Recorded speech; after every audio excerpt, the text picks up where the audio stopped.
Diolch yn fawr. Bore da pawb. Dyn ni wir wedi cael tris bore yma dydan efo cwrs bach a'r plant efo'r drama arbennig yna dydan. A mae'r amser yma'r flwyddyn yn un really exciting dydy, llawn cyffro a pethau exciting yn digwydd. Be di rhai o'r hoff pethau chi am amser yma o'r flwyddyn yn arwain nadolig? Gweithio'ch rhai o'r pethau allan. Be di hoff pethau chi am amser? Presenta? Dathlu Duw, lyflu, manon. Gwyliau, cael amser bant, amser off gwaith, amser off ysgol, boed, ond mae yna llawer o bethau does sy'n exciting am yr amser yma o'r flwyddyn. A dwi'n cofio pan o'n i'n tyfu fyny ac o'n i yn oed rai ohonych chi sy'n am y bore yma, oedd yna lot o pethau oedd yn neud i fi'n really excited am y Nadolig. Oedd un o'r pethau oedd yn neud i fi'n really excited oedd Advent calendars. Oedd nain fi yn hoff iawn o gweu pethau. So un blwyddyn nath i creu dyn eira i fi a chwaer fi. Ac yn y 2 llaw o'r dyn eira oedd yna bag. Ac yn y bag yna oedd yna darnau bach o siocled. A bob bore oedd fi a chwaer fi Rebecca yn cael dod lawr a tynnu un allan bob bore cyn y Nadolig. Ac oedden ni'n cael bit o fo cyn breakfast a cyn mynd i ysgol. Ac oedd hynny'n unheard of yn tŷ ni. A oedd yn really exciting. Y pethau fel yna i wneud ni'n excited am y Nadolig. Ond weithiau, da ni'n gallu cael yn really brysur dydyn efo gyd o'r pethau yma ac yn cael yn barod i'r Nadolig. A weithiau, da ni'n gallu cael ein tynnu i fewn i gyd o'r pethau yna cymaint. Bod ni'n gallu anghofio y gwir rheswm, da ni'n dathlu y Nadolig. A mae plant wedi gwneud job arbennig bore yma o dangos i ni ac yn atgoffa ni am hyn yn barod. A dwi eisiau ni'n feddwl ychydig bach mwy efo'n gilydd bore yma am hynna. Achos oedd y doethion fel dyn ni newydd gweld, di teithio mor bell i gyfarfod y babi bach yma ar ôl gweld seren yn codi yn yr awyr. Ac oedd nhw wedi penderfynu oedd yn werth teithio'r holl ffordd yna i gyfarfod y babi yma, y brenin yma. Ond ffindio nhw y brenin yma yn y lle mwyaf annisgwyl ac yn y person mwyaf annisgwyl. Oedd yn babi bach, nid mewn palas, nid mewn rywle grand, ond mewn stabal wedi lapio mewn cryd ac yn babi. A dim dyna mae siŵr oedden nhw'n disgwyl i weld o brenin oedd wedi cael ei addo i ddod i'r byd. A canrifoedd cyn Iesu yn dod i'r ddaear fel babi bach. Roedd pobl yn sôn am frenin oedd yn mynd i ddod i law i byd i achub y pobl o'r tywyllwch a'r poen oedd nhw'n byw ynddo ac yn dod y gola a rhyddid iddyn nhw. Ac roedd hyn yn rhoi gobaith i'r pobl oedd yn disgwyl amdano. A dwi eisiau ni gwrando ar rai geiriau oedd wedi cael ei sgwennu gan person o'r enw Isaiah. A dyma beth oedd Isaiah wedi dweud blynyddoedd cyn i Iesu dod i'r byd. A mae Lydia yn mynd i ddod i fyny a darllen y geiriau yma i ni. Diolch, Lyd. Isaiah 9:6-7. Achos mae plentyn wedi cael ei eni i ni, mab wedi cael ei roi i ni. Bydd yn cael ei cyfrifoldeb o lywodraethu a bydd yn cael ei alw yn strategaidd rhyfeddol, yn Duw arwol, tad yr oesoedd tywysog heddwch. Fydd ei lywodraeth ddim yn stopio tyfu a bydd yn dod i lwyddiant di-ben draw i orsedd Dafydd a'i deyrnas. Bydd yn sefydlu a chryfhau ei ddeyrnas yn gyfiawn ac yn deg, o hyn allan ac am byth. Mae'r arglwydd holl bwerus yn benderfynol o wneud hyn i gyd. Diolch, Lydia. Ac y geiriau yna dyn ni newydd clywed oedd nhw wedi cael ei ysgrifennu 700 o mlynyddoedd cyn i Iesu dod i'r byd. Ac yn y geiriau yna, mae'n sôn nid jyst bod rhywun yn mynd i ddod i achub y pobl, ond sut un fyddai'n dod i'r byd. A dyn ni wedi dechrau meddwl am hyn yn barod ydan efo rhys ar bag siorn corn. Ond dwi eisiau ni meddwl ychydig bach mwy am rai o'r pethau a'r teitlau oedd wedi cael ei roi i Iesu. Achos fel dyn ni newydd clywed yn y darlleniad yna, Oedd yna rai enwau oedd wedi cael ei roi iddo, a maen nhw'n enwau eitha hir a'n swnio bach yn posh. Yn dweud byddai pobl yn ei alw yn strategaidd rhyfeddol, y Duw arwrol, tad yr oesoedd, a tywysog, heddwch. Nawr, dwi'n gwybod amdano chi, ond mae hyn yn swnio fel person boesig iawn, dydy? Efo status really da. A no wyndaeth y doethion i'r palas i trio ffindio fo, os dyna'r math bethau oedd yn cael ei sôn amdano. Ond, oedd y doethion wedi dod o hyd i'r fabi a'r brenin mewn person annisgwyl doedden. A dyn ni'n gweld hynna ar dechrau'r darlleniad oedd Lyd wedi darllen. Mae'n dweud, achos mae plentyn wedi cael ei eni i ni. Mab wedi cael ei roi i ni. Ac roedd yno o'r dechrau cyntaf. Cynllun annisgwyl, Duw. Ond sut oedd babi bach? Sut oedd babi bach yn gallu bod yn frenin a gallu bod yn Meseia yma sy'n cael ei sôn amdano? Wel, dwi eisiau bach o help i ni helpu meddwl am hyn. So rhywun fodlon dod i fyny a dal rhywbeth i fi. Harry, ti eisiau dod i fyny? Ie. OK, so, dyn ni'n mynd i fynd trwy roi o'r enw yma, trio gweld be maen nhw'n golygu. Ti'n gallu dal hynna'n uchel i pawb cael gweld? OK, so, yr enw cyntaf ydy strategaidd rhyfeddol. A mae hyn yn teitl mawr iawn, dydy. Ond un sydd yn golygu bod Iesu sydd yn ddoeth iawn yn y ffordd oedd yn teyrnasu. A trwy hynna oedd yn dangos a cyfeirio pobl y ffordd iawn i fyw a sut i ddilyn Duw. A sut oedd bywydau nhw yn gallu cael ei byw yn y ffordd gorau oedd yn arwain i ni cael a profi rhyddid.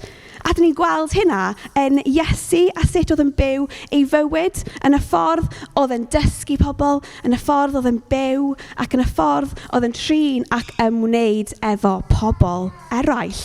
Diolch, Harry. Newn ni cael rhywun nesaf, ie? Diolch yn fawr. Reit. Pwy sy'n helpu efo rhywun nesaf yma?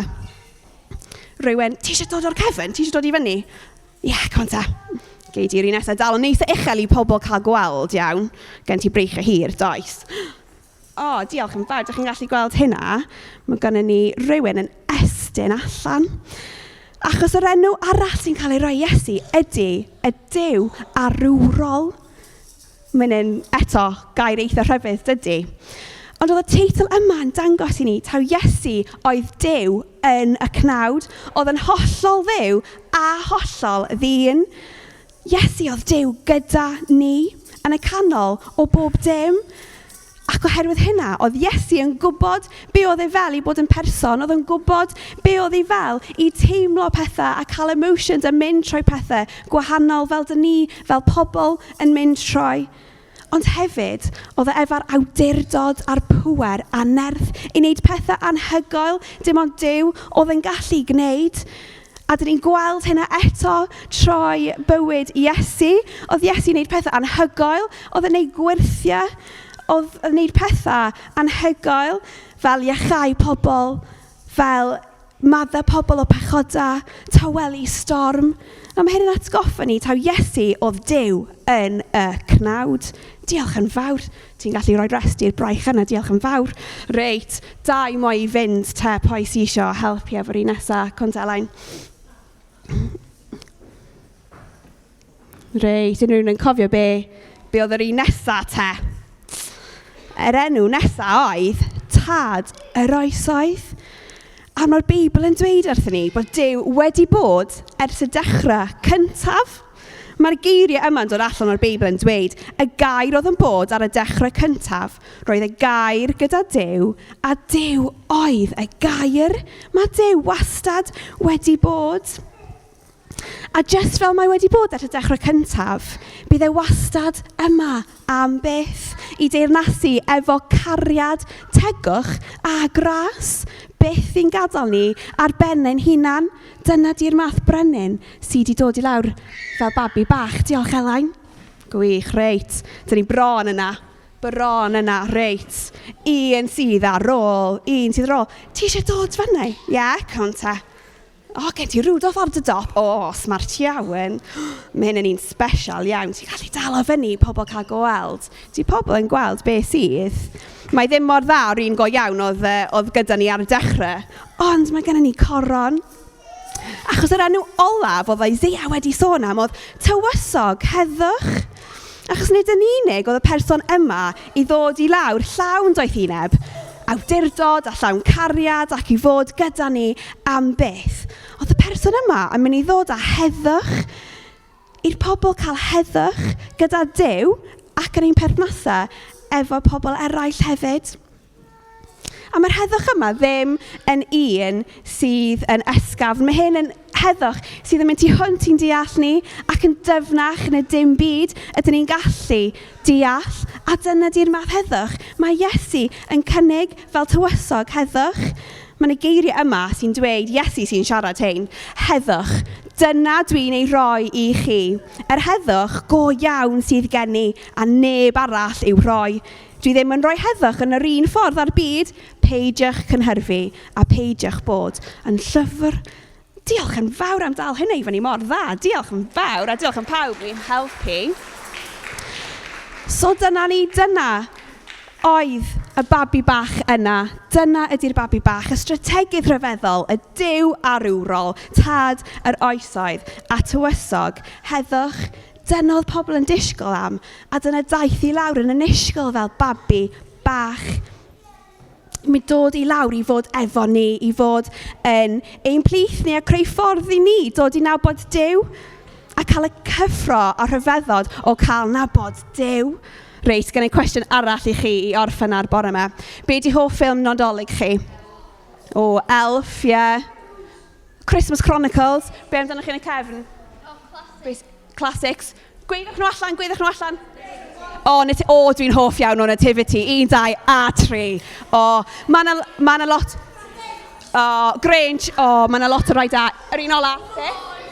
Ti'n gwybod beth, ni'n gallu bod yma am oriau yn rhres nhw, ie? Mae'n Home Alone. Bendant. Mae yna llaeth does. Sy'n neud fi eisiau mynd adre watch nhw gyd. Ond... Mae yna llawer o rai ffilms da iawn amser Nadolig does. Ond, dweud bod chi yn mynd i watcho un o'r ffilms yna, Home Alone, ni'n ei weid, ie? Dychmyga bod chi jyst yn watcho un scene ohono fo. Dyna i gyd. Just un scene o'r ffilm yma. Dych chi'n mynd i gwybod beth yn union sydd yn mynd ymlaen? Dych chi'n mynd i gwybod beth ydy'r stori cyfan? Na.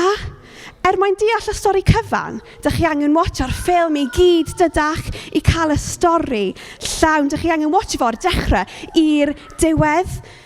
A mae hyn yn wir efo'r Nadolig. Achos os ni jyst yn edrych ar yr olygfa a Iesu yn y cryd efo Mair a Joseph, dyn ni'n colli allan ar gymaint. Achos oedd Iesu wedi dod i'r byd fel brenin. Ond oedd hyn yn rhan o stori foi. Achos 33 o flynyddoedd wedyn, roedd ffordd wedi cael ei wneud o pawb dod i nabod Iesu'n personol, tro Iesu yn mynd i'r groes. I ni allu profi'r cyffro o rhyfeddod yma o nabod Iesu ein hunan. A mae hyn yn rhyfeddol dydy. A heddiw, dyn ni gyd yn gallu bod yn rhan o'r stori mawr yma. Dyn ni ddim fel y pobl oedd yn disgwyl am flynyddoedd i Iesu cael cyrraedd y byd. Mae Iesu wedi dod, a dyna dyn ni'n dathlu yn y Nadolig yma. Mae wedi dod i'r byd ar gyfer pob un ohono ni sydd yma y bore yma. Beth bynnag yw ein hoed ni, beth bynnag yw ein cefndir ni, beth bynnag dyn ni'n mynd troi, dyn ni gyd yn gallu dod i'w nabod yn personol. A mae hynna anhygoel, a dyna ydy'r newyddion da yn y Nadolig. Felly, yn y Nadolig yma, gadewch i ni gyd cofio hyn a cael profi o'r newydd, neu efallai am y tro gyntaf, y cariad anhygoel Duw. Daeth i'n byd fel babi bach yn isgwyl, ond rhan o'r stori foi. A'r gwahoddiad sydd i gael i bob un ohono ni i brofi'r cyffro a rhyfeddod o fod yn rhan o'r stori yna. Felly, cyn i ni canu ein carol ola, ni'n just cael amser i weddio. O Dduw, diolch am anfon dy fab Iesu Grist i'r byd. Diolch am y cyffro a rhyfeddod sydd o dod i nabod Iesu yn personol yn ein bywydau. Gwyddio'r Nadolig yma y byddwn ni'n dod i dynabod di yn well, fel brenin a fel ffrind. A diolch bod gen i Iesu yn rhan o stori foi, a bod ni gyd efo lle ynddo fe. Dyn ni yn gwyddio hyn i gyd yn enw dy fab Iesu Grist. Amen. Felly, gadewch ni codi ar ein treid i canu'r y carol olaf.